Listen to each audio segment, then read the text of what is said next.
Yeah. Okay. So that would be probably my very first question. If I'm putting myself in the shoes of a parent, you kind of explained, okay, carbohydrates make your blood go up, insulin makes your blood go down. That seems straightforward enough. No problem. Yeah. When I'm teaching somebody about nutrition, like for example, this summer I gave a seminar series in my neighborhood where we did 15 different seminars all about nutrition and teaching people basics from calories in, calories out to different things about cholesterol and the idea that fat makes us fat and, plant toxins and all that stuff. We went over all of that. And I'm always surprised when I teach the one about macronutrients. These are the three macronutrients. This is protein. This is what it does. This is what it doesn't do. This is fat. This is what it does. This is what it doesn't do. Here's carbohydrates. This is what it does. This is what it doesn't do. And give examples of all of those. I'm always surprised how weak the knowledge is around what these things even are. Like most people can't even tell you what a protein versus a carbohydrate is, or they think carbohydrate is candy, but they don't think about fruit or other sources that most people just don't know. And why would they want to know or want me to be taught that? And who would want to teach them? But anyway, that would be my first question as a parent is, okay, well, first of all, I don't know what carbohydrates are. And second of all, if that's what carbohydrates are, well, all his friends are eating it. I don't want my kid on some weirdo diet where he can't go be normal with his kid. You just told me I could take insulin when I ate that. Why do I have to worry about carbohydrate? Okay, man, we're diving in, right? But let me back up a little bit because, the endocrinologist gives you that little cursory talk, right? And this feeds right into what you're saying. And you're going to get your scripts from your endocrinologist and you're going to get your appointment set from your endocrinologist because you're going to check in early, right? And often before you kind of wean yourself to, every 6 months or something. But the next person that you're going to meet is maybe the hospital dietitian or maybe the endocrinologist dietitian. The endocrinologists typically kick that can over to somebody else. And the vast majority of people that meet with a dietitian describe their experience as meeting someone who typically is in very poor shape themselves and preaches the standard food pyramid diet. So they'll give you like mimeographs. The mimeographs look like they're from the 1970s with menus on them. And so for breakfast, you might have something like an oatmeal, a skim milk, half a banana. For lunch, you might have turkey. Okay, so these are, the theme here is like Weight Watchers type 19. Like if you're old like me and your parents had a Reader's Digest magazine and there was articles about food, like low fat diet, right? So it's always like juice, lean meats. For some reason, salmon is always salmon and broccoli. So it's this super unpalatable, low fat diet that they're putting kids on. And if you're not eating any dietary fat, what are you going to eat for calories? Kids need calories. So necessarily they eat calories. And here's the problem with that. The problem is that for people without type 1 diabetes, that diet we now know has resulted in the type 2 diabetes epidemic and the obesity crisis. And we can get into that later. But what about people with type 1? People with type 1 have to inject insulin to cover the meals that they eat. One thing that you're told early on, which is one of the myths that you have to get over that we discussed earlier, and we're going to bring these myths up all over again. One of the myths you're told is fundamental to the structure of the standard model of type 1 diabetes treatment, which is carb counting.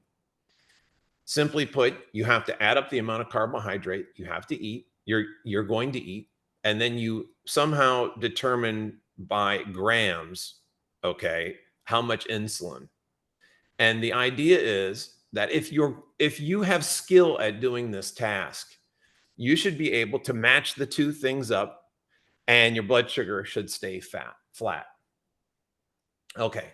So that's the method. So there's a couple of things that are interesting there. First of all, we're going to go back to Dave's initial comment, which is why I just won't eat carbohydrate.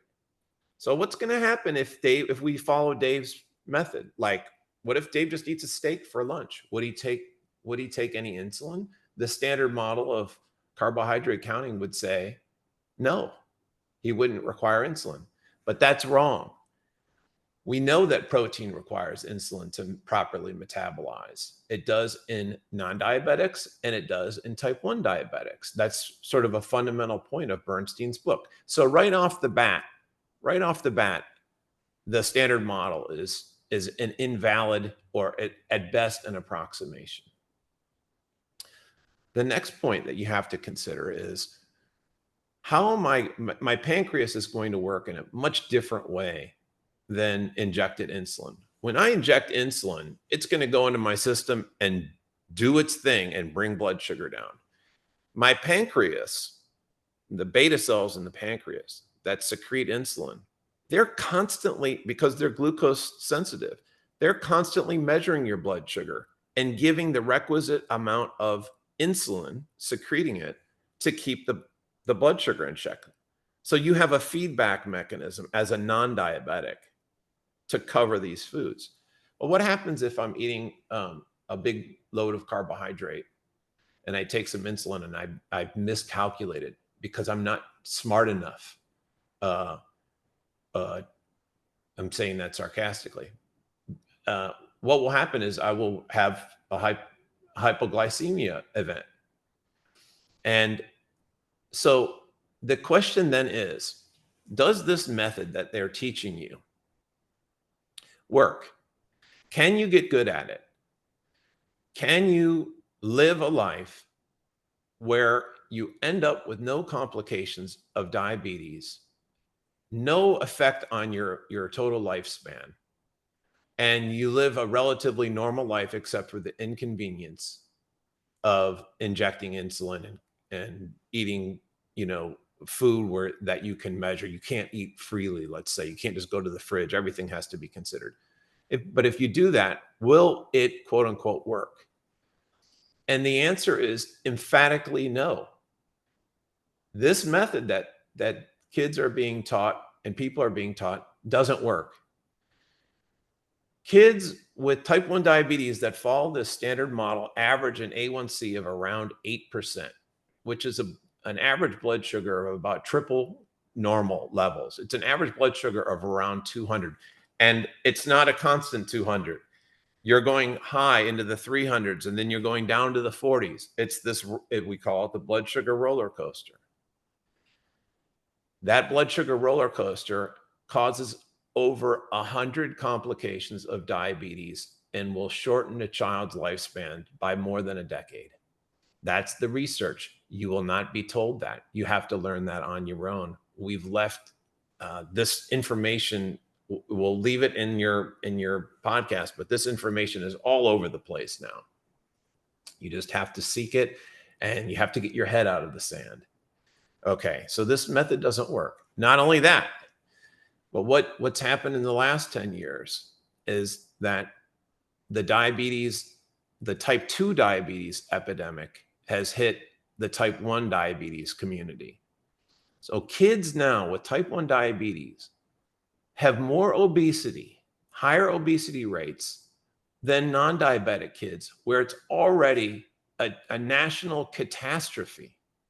So not only are the kids getting inflammation from constant chronic high blood sugars, but they're getting fat, they're becoming obese, and they're developing double diabetes.